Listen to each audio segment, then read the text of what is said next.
বিসমিল্লাহির রহমানির রহিম।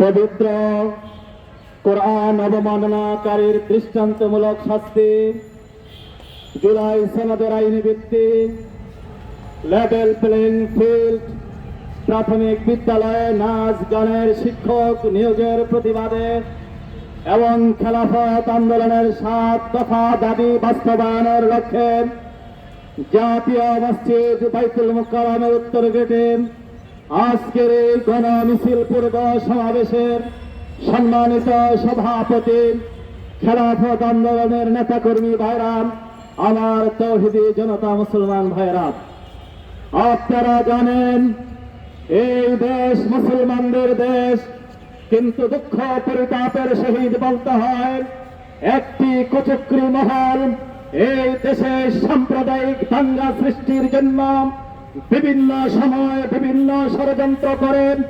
কখনো কোরআনের অবমাননা করেন, কখনো আলেম ওলামাদেরকে বিশুদ্ধার করা হয়, কখনো ইসলামকে নিয়ে কটূক্তি করা হয়, কখনো মুসলমানদের প্রিয় নবী মুহাম্মদুর রাসূলুল্লাহ সাল্লাল্লাহু আলাইহি ওয়াসাল্লামকে নিয়ে কটূক্তি করা হয়।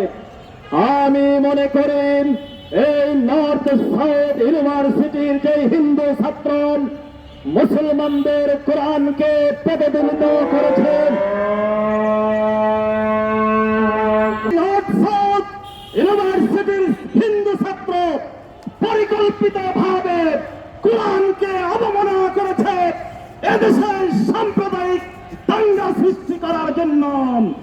আমি সরকারের কাছে জোর দাবি জানাবো, তার সাথে কারা কারা ইন্ধনদাতা রয়েছে তাদেরকে সব গ্রেফতার করে তাদেরকে ফাঁসির কাস্টে ঝুলাতে হবে। এদেশের মুসলমান নেতা নেত্রীরা হিন্দুদের পূজায় গিয়ে রামকৃষ্ণ বলে, হিন্দুদের বাহবা দেয়, হিন্দুদের পূজায় শুভেচ্ছা জানায়, আর হিন্দুরা মুসলমানদের কোরআনকে পায়ের নিচে রেখে পাড়ায়, ঠিক কিনা বলেন? আমি ওই নেতাদেরকে বলবো, যারা সামান্য ক্ষমতার জন্য, ভোটের জন্য নিজের ঈমানকে বিক্রি করে মূর্তির সামনে গিয়ে মাথা নত করেছেন, হিন্দুদের পূজায় শুভেচ্ছা জানিয়েছেন, অবিলম্বে আপনারা তওবা করুন, অন্যথায় এদেশের মুসলমান আপনাদেরকে প্রত্যাখ্যান করবে। এই সরকার স্কুলগুলোতে নাচ গানের শিক্ষক নিয়োগ দেওয়ার প্রজ্ঞাপন জারি করেছে। আমরা জোর দাবি জানাচ্ছি এই সিদ্ধান্ত প্রত্যাহার করতে হবে। মুসলমানদের বাংলাদেশে নাচ গান আর জুয়া মদ চলবে না ইনশাআল্লাহ। জাতীয় মসজিদ বাইতুল মুকাররম, এই বাইতুল মুকাররম মসজিদের পাশে জাতীয় স্টেডিয়াম, এখানে গান বাজনা হয়, খেলার নামে, বিনোদনের নামে অনিসলামিক অনেক কার্যকলাপ হয়। জাতীয় মসজিদের আশেপাশে এলাকায় নাচ গান এবং কোন প্রকার এই নৃত্য নাচের গানের অনুষ্ঠান করতে দেওয়া হবে না। এই সরকারের উচিত প্রয়োজনে জাতীয় স্টেডিয়াম বাইতুল মুকাররমের মসজিদের পাশ থেকে সরিয়ে অন্য কোথাও স্থানান্তর করতে হবে। এই স্টেডিয়ামের জায়গাকে সরকারি কোনো গুরুত্বপূর্ণ অফিস আদালত স্থাপন করে সেটাকে কাজে লাগানোর জন্য আমি জোর দাবি জানাচ্ছি। বন্ধু আমার, আজকের এই সমাবেশ থেকে পরিষ্কার ঘোষণা করতে চাই, এদেশ মুসলমানদের দেশ, ইসলামের জন্য, কোরআনের জন্য এদেশের মুসলমান প্রয়োজনে জীবন দিতে রাজি আছে। ইসলামের অবমাননা, নবীর অবমাননা, কোরআনের অবমাননা আমরা বরদাস্ত করব না, করব না, করব না ইনশাআল্লাহ।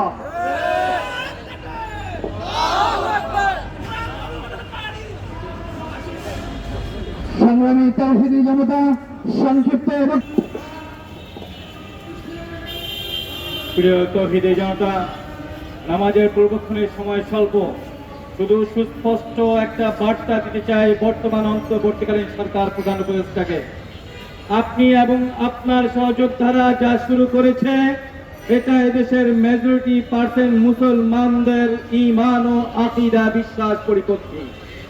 সুতরাং এই বাংলাদেশের মেজরিটি পার্সেন্ট মুসলমানদের ভূমি, ওলি আউলিয়া পীর গাউস কুতুবের ভূমি, মুসলমানদের এই পবিত্র ভূমিতে কোরআন অবমাননা যারা করেছে অবিলম্বে দৃষ্টান্তমূলক শাস্তির ব্যবস্থা করুন, নতুবা পরবর্তী পরিস্থিতির জন্য সমস্ত দায়ভার আপনাদেরকেই বহন করতে হবে। দ্বিতীয়ত, জাতীয় মসজিদের সম্মান যদি রক্ষা করতে না পারেন, কোরআনের সম্মান যদি রক্ষা করতে না পারেন, আর ধর্মীয় বিষয়গুলো যদি ইজ্জত সম্মান রক্ষা করতে না পারেন, তাহলে মুচিলেখা দিয়ে গদি ছেড়ে দিন, পরবর্তী সরকার আমরা নির্ধারণ করে নেব ইনশাআল্লাহ।